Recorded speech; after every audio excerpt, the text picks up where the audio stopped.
All right, joining me now here on the Matthew Filipowicz Show is Jessica Luther. Jessica is a journalist whose work has been seen in The Atlantic, The Guardian, Salon, RH Reality Check, all of which and more you can find at jessicawluther.com. You can also follow her on Twitter at SCATX. Jessica, thank you so much for being on the show.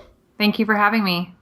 All right, so Jessica, this last week, Florida State Attorney Willie Meggs announced that he would not be pursuing sexual assault charges against Jameis Winston, who is, of course, the quarterback for Florida State University. You have since read the 248-page state's attorney investigation documents. I guess my first question is, what is your reaction to the announcement, and what did the investigation report actually contain?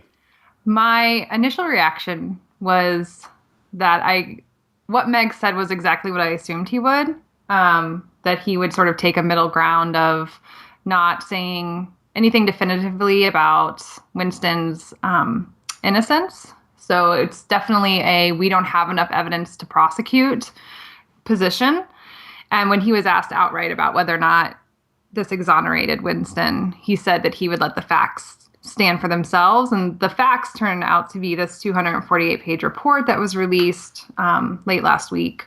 And in it is a whole series of documents, including the investigators' reports from both December 2012 and January 2013. And then this next round of investigation, when the media broke the story about a month ago, then the police gave the state attorney all the information, and the state attorney did his own investigation. So there's witness reports from both her friends from that night and Winston's friends, and one of them being his roommates, both of them being football players, teammates of his, that were there in the apartment when the alleged crime happened. And then there are also like her text messages from around that time, tweets that she tweeted.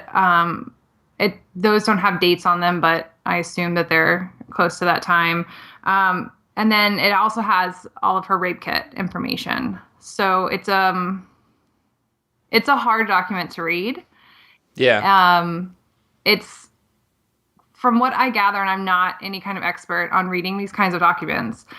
Yeah. But it seems like her story, there's a lot of holes in it, which Meg's, the state attorney, talks about at the press conference.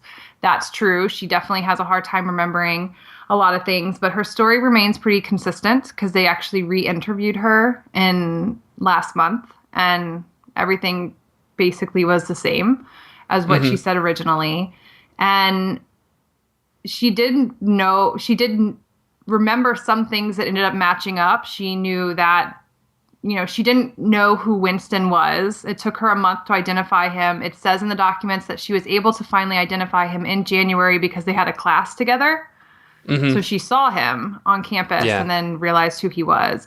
And that's why she returned with his name. But she knew that the roommate was named Chris, which ended up being true. She was able to talk about what the apartment looked like and where in the building it was located. All of that was true. She was able to identify.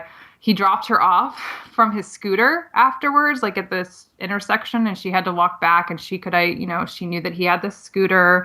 And so, I mean, there's nothing really clear about this, right? Yeah. But it wasn't as confusing as I thought her story would be, and everything felt a little bit more damning than I expected it to when I was reading the report. Yeah, I mean, I think that's kind of a pretty big takeaway, and that like so many of the defenders were like, oh, that she had so many holes in it. But from what you're saying, reading the actual report, it seems that may not actually be the case.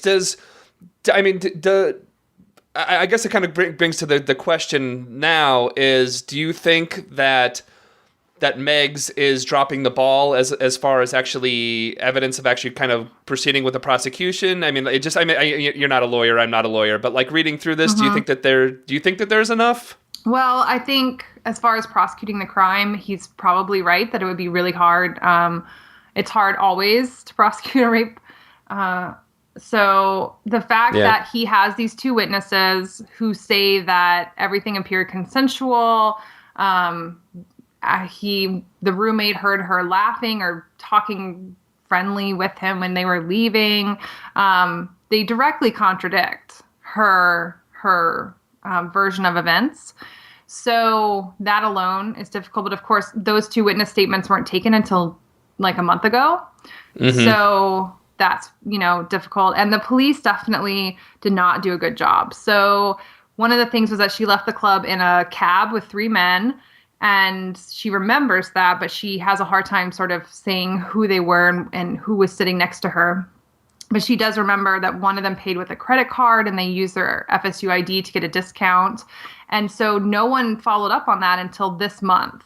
And so and it's in there that he tried to contact the cab company and asked for all the cab people who were working that night. And does anyone remember? But of course, no one remembers. I mean, it was a year ago. How often are they carting around, drunk kids from a club?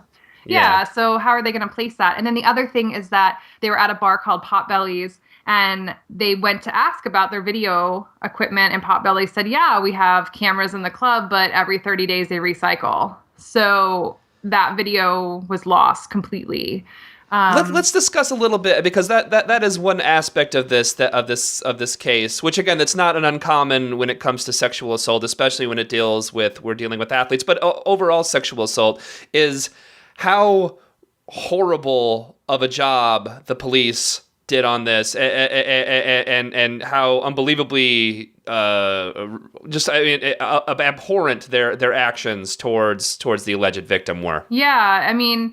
That's another sort of strange part of all of this is that the police have said that what ended up happening, it's in the report that they basically left the ball in her court and they were waiting for her to respond to them, to pursue, to move forward, and that she never did. And she says through her lawyer that they just stopped communicating with her. And so they actually told Winston's attorney back in February that they had closed the case. And so she, to this day, says that their version of events, as far as communication with her, is incorrect. So it's just really unclear. And she also charges that the police told her that pressing charges or moving forward with the case could be very damaging for her, which it's hard to know whether or not they're warning her or intimidating her based on the statement. But it's hard to look at the failures of the police investigation and not shake your head about what evidence was lost, like why witness statements weren't taken. Then Winston was never interviewed. His DNA wasn't taken until, this month. So it's just sad that they couldn't even do that little bit for her.